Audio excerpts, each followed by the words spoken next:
Hey guys, back here for some more Wayside School chapters. Today we're going to read 26, 27, and 28.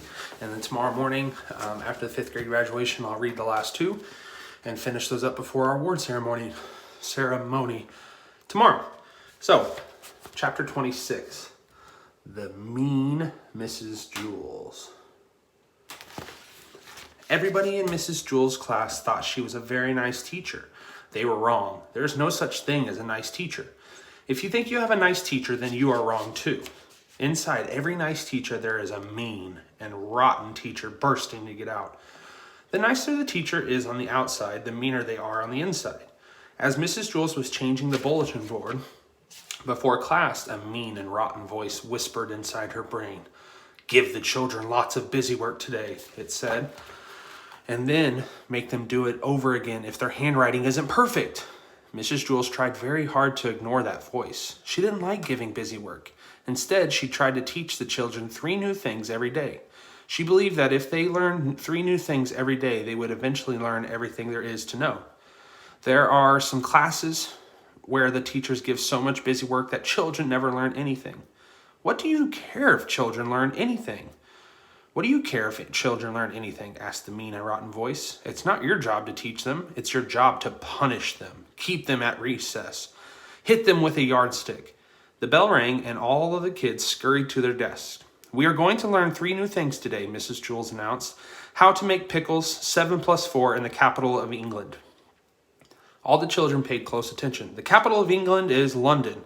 7 plus 4 equals 11, and pickles are made by sticking cucumbers in brine. On her desk, she had a box of cucumbers and a vat of brine for a demonstration.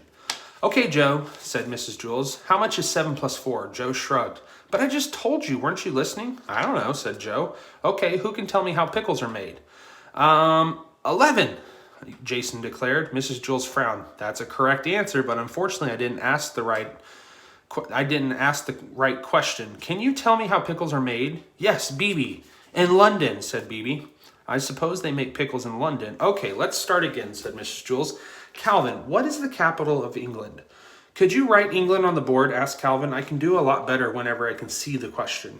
Mrs. Jules wrote England on the board. "Oh, okay," said Calvin, now that he saw the question. "The capital of England is E." "Yes, that's one capital of England." "Okay, I will say it one more time. The capital of England is London." "Isn't there a way to make all the pickles?" "Isn't that where they make all the pickles?" asked Jenny. "No, they don't. They make all the pickles in London. Just 11. They don't make all the pickles in London, just 11 pickles." "Well, where do they make the rest of the pickles?" asked Stephen. "Be quiet!" shouted Mrs. Jules. "Well, that does it. You're all staying inside from recess." Everyone stared at Mrs. Jules. Had never told anyone to be quiet. It was against the class rules for anyone to use that expression. If you did, you had to write your name on the blackboard under the word discipline. Mrs. Jules put her hand over her mouth, then she took it away. "Oh dear, I'm very, very sorry," she said. "I don't know what came over me." She wrote her own name on the blackboard under the word discipline. "Perhaps you'll learn the lesson better if you write it down," she suggested. "Everyone please take out a piece of paper and a pickle." Everybody laughed. "Pencil! I meant to say pencil. It just came out as pickle." "I didn't know pickles came from pencils," said Jenny. "I thought they came from cucumbers." "I thought they came from London," said Todd. Mrs. Jules made an ugly face. "Todd, didn't I just tell you to shut up?" she asked. She picked up her yardstick and held it over Todd's head. "Well, answer me. Didn't I tell you to be quiet?" "Yes," said Todd. "How dare you talk back to me?" snapped Mrs. Jules. "Didn't I just tell you to be quiet again?" Todd kept his mouth shut. "Well, answer me," she demanded. Todd didn't know what to do. He nodded his head. "Keep still," said Mrs. Jules. "Now I don't want you to say another word. Is that clear?" Todd stared at her. "Is that clear?" she asked again. "Yes," Todd said meekly. Mrs. Jules slammed down the yardstick. Todd quickly moved out of the way. The yardstick banged against his desk and broke in half.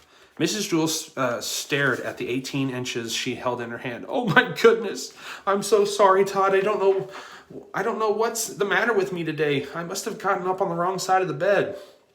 She put a check next to her name on the blackboard under the word discipline. "Okay, let me try to make this very simple," she said. If I have 7 cucumbers, and then I get 4 more cucumbers, and then I drop all the cucumbers in brine, and then take them to the capital of England, what do I have, how many, and where am I? Huh? What? Asked Jason and DJ.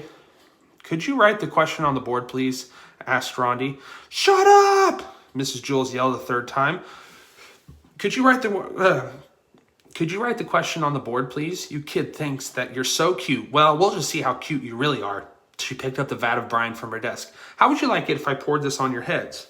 You won't be so cute when you're all shriveled up and covered with warts like pickles. She walked up and down the aisles carrying a pickle juice and glaring at the children. No one dared to make a sound. She stopped next to Leslie. How about you, Leslie? How would you like it? How would you like pickled pigtails? Leslie trembled. Her pigtails wiggled. Well, I'm going to ask you 3 questions, Leslie, and if you don't answer them all correctly, I'm going to dump all of this on your head. Leslie gulped. Question 1. How much is 7 plus 4? Leslie quickly tried to count on her fingers, but she didn't have enough. 11? She guessed.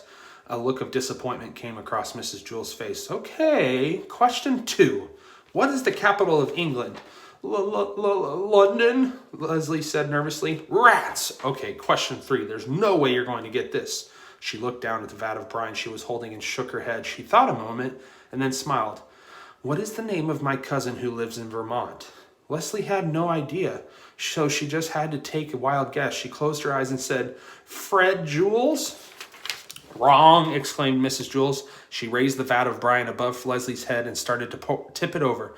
Paul jumped out of his seat. Those pigtails had saved him once in his life. Now it was his turn to save hers. He pushed the vat of brine the other way. He was just trying to push it straight, but then he pushed it too hard. It poured all over Mrs. Jules, drenching her. Paul froze in terror. Mrs. Jules blinked her eyes, pickle juice dripping down her face. Thanks, Paul. I needed that. The brine had cured her. She circled her name on the blackboard and sent herself home early on the kindergarten bus. All right. 27, Lost and Found.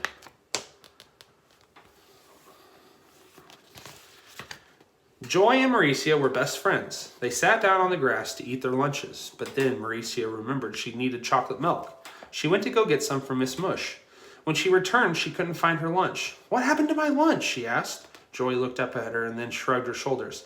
I set my lunch down right here. You saw me, didn't you? Said Mauricia. Joy shook her head. I put it here. Then I went to Miss Mush's room and got some chocolate milk. I had peanut butter and banana sandwich, and there's no way I can eat a peanut butter and banana sandwich without chocolate milk. Joy shrugged her shoulders. Mauricia didn't know what to do. Can I have a tip of your milk? Asked Joy. It was hard for Joy to talk because her mouth was full of peanut butter and bananas. Mauricia handed Joy the carton of chocolate milk. Joy took a big drink, then swallowed. Mauricia looked all around for her lunch. She crawled in the dirt as she searched through the bushes. Any luck? Asked Joy as she finished Mauricia's chocolate milk. I found it! Mauricia exclaimed. Joy coughed on the chocolate milk. You did? She asked, then coughed again. Mauricia crawled out of the bushes holding a paper sack. She sat back down next to Joy and opened it. Is it your lunch? No, said Mauricia. Too bad, said Joy. It's money, exclaimed Mauricia. Joy's eyes nearly popped out of her head as she looked at the paper bag. It was stuffed with dollar bills, and they weren't just $1 bills. There were $5 bills, $10 bills, but they were mostly $20 bills. We found $1 million, Joy whispered. We? Asked Mauricia. They counted the money. It was $1 million. It was $20,655. Let's split it, said Joy. You take half and I'll take half. Maybe I should show it to Louis, said Mauricia. Louis, are you crazy? Let's spend it. We can buy a skateboard or a bicycle or a horse or a fancy car or even an airplane. I like taking the bus, said Mauricia. You could buy ice cream, said Joy. All the ice cream you ever wanted for the rest of your life. Mauricia smiled as she thought about it. No, I better show it to Louis. He'll know what to do. You'll just get in trouble, warned Joy. Louis will think you robbed a bank. You'll go to jail for the rest of your life. Louis knows I'm not a bank robber, said Mauricia. But what if the real bank robbers find out you have their money? Asked Joy. They'll come after you and hurt you. Oh, I didn't think of that, said Mauricia. You better give it to me. Louis will protect me. She walked across the playground. Lewis was talking to Terrence. He said, if you ever tie Leslie's pigtails to the tetherball pole again, I'll... Lewis, look, said Marcia. She held the paper sack up to his face. No, thank you, Marcia. I'm not hungry. It's not my lunch. Look inside. Lewis took the bag from her and looked inside. Very nice. Now I want you to go untie Leslie and I'll tell her... He suddenly stopped talking, blinked his eyes. He looked at Terrence, then Marcia, then at Terrence, then at Marcia, then at the paper sack. Let me see that again. Marcia gave him the bag. Hey, what about me? Asked Terrence. Get lost, Jack Frost, said Lewis. Terrence ran away. Did you rob a bank? Asked Lewis. No, I found it in the bushes, said Marcia. I believe you. We'll have to put it in the lost and found. I know, said Marcia. Whoever lost it is probably very sad. But if no one claims it in 2 weeks, you can have it. He took the bag of money and headed to the office. Joy was waiting for Lewis at the door. Hey, Lewis, I lost a bag full of money. Have you seen it? Help! Leslie screamed from the tetherball court. A week later, Marcia was eating lunch alone. She was eating a piece of sweet potato pie. Joy was crawling around in the dirt looking for more bags of money. Marcia, said Lewis, I'd like you to meet someone. This is Mr. Finch. Mr. Finch was an old man with white hair and a long white beard. He took Marcia's hand with both of his hands. It's your money, isn't it? Asked Marcia. It was my life savings. For 50 years, I made pencils. I got a penny for every pencil I ever made. I hate pencils, but finally I saved enough money to quit my job and do what I always wanted to do. What's that? Asked Marcia.